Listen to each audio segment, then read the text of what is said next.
ಯಶವಂತಪುರದಲ್ಲಿ ಮತ್ತೊಂದು ಅಪಘಾತ ಸಂಭವಿಸಿದೆ. ಇನ್ನ ಗಾಡಿಯಲ್ಲಿದ್ದಂತಹ ಮೂವರಿಗೆ ಗಾಯ ಆಗಿದೆ ಅನ್ನುವಂತಹ ಮಾಹಿತಿ ಸಿಗ್ತಾ ಇದೆ. ಕಳೆದ 4-5 ತಿಂಗಳಲ್ಲಿ ಇದು ಸರಣಿ ಅಪಘಾತಗಳು ನಡೀತಾನೆ ಇದೆ. ಅಪಘಾತದ ರಭಸಕ್ಕೆ ರಸ್ತೆಯಲ್ಲೆಲ್ಲ ಗೆಣಸು ತುಂಬಿದ್ರು. ಆ ವಾಹನದಲ್ಲಿ ಆ ಗೆಣಸೆಲ್ಲ ರಸ್ತೆ ಮೇಲೆ ಚಿಲ್ಲಾಪಿಲ್ಲಿಯಾಗಿ ಬಿದ್ದಿರೋದನ್ನ ನೀವು ದೃಶ್ಯಾವಳಿಗಳಲ್ಲಿ ಗಮನಿಸ್ತಾ ಇದ್ದೀರಾ. ಗೆಣಸು ತುಂಬಿಕೊಂಡು ಹೋಗ್ತಾ ಇತ್ತು. ಬೆಳಿಗ್ಗೆ 5:30 ಸುಮಾರಿಗೆ ಈ ವಾಹನ ಪಲ್ಟಿಯಾಗಿರುವಂತಹ ಮಾಹಿತಿ ಲಭ್ಯವಾಗ್ತಾ ಇದೆ.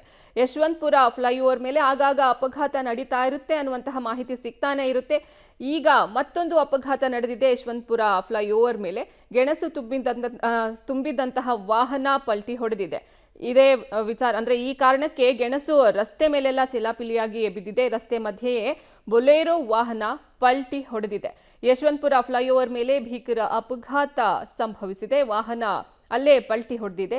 ಪರಿಣಾಮ ಅದರಲ್ಲಿ ವಾಹನದಲ್ಲಿ ತುಂಬಿದ್ದಂತಹ ಗೆಣಸು ರಸ್ತೆ ಮೇಲೆ ಬಿದ್ದಿದೆ. ಇದನ್ನ ನೀವು ದೃಶ್ಯದಲ್ಲಿ ಗಮನಿಸ್ತಾ ಇದ್ದೀರಾ.